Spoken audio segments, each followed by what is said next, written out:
Welcome to the Deep Dive. Today we're plunging into a really interesting stack of sources, all focused on, well, finding a job you love. Yeah, it's a big one. And what's striking right away is that it's not primarily about the money. Right. The core idea, and it really jumps out, is that a genuinely good job has to align with who you are. Your authentic self, I think one source called it. Exactly. Your basic preferences, what really drives you deep down. Okay, let's unpack this a bit. We hear passion thrown around a lot. Right. But how does our actual personality, what we enjoy doing, dictate the kind of work that brings real joy? What do they mean by personality here? Well, what's fascinating is how the sources look at these fundamental inclinations. It seems different personality types naturally gravitate towards certain kinds of work. Okay. So, for example, some people really genuinely enjoy working with their hands. Fixing things, building things, operating machinery. Right, like a hands-on kind of person. Yeah, precisely. Maybe mechanics, builders, engineers dealing with physical systems. They don't just tolerate it, they find real satisfaction in the doing. But then you've got others. The sources talk about, say, more artistic types. These folks enjoy creating, designing, maybe painting or drawing. So artists, designers. Yeah. That makes sense. Or even social types, people driven to connect, help, maybe teach or counsel. It's about matching these deeper psychological needs to the job, not just the skills you happen to have. That's a really interesting distinction. Yeah. Because if these inclinations are key, how can you, our listener, figure out which jobs actually fit your personality? It's not always obvious, is it? No, it isn't. And this raises a really important point. The sources suggest looking closely at your free time. What do you choose to do? They're like hobbies.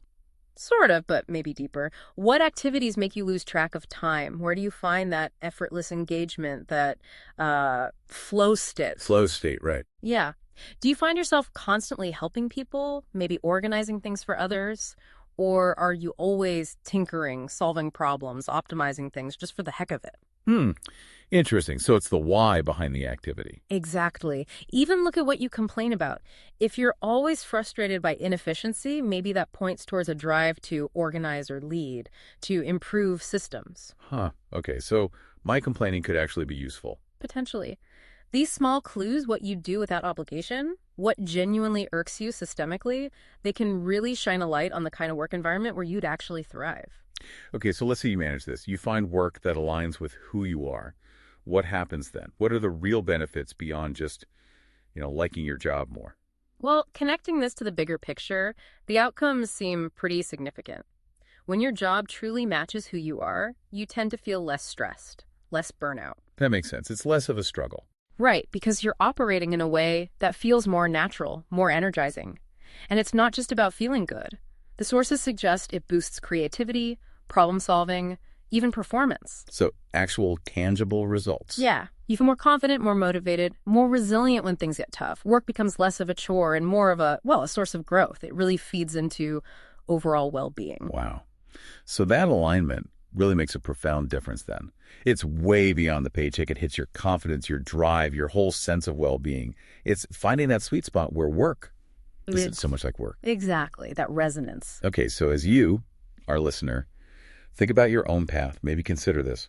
What's one thing you do, perhaps in your free time, where you hit that flow state, where time just disappears and you feel completely engaged, maybe even joyful? And how might that little spark ignite a fresh idea about a job you could truly deeply love? Thanks for joining us for this deep dive.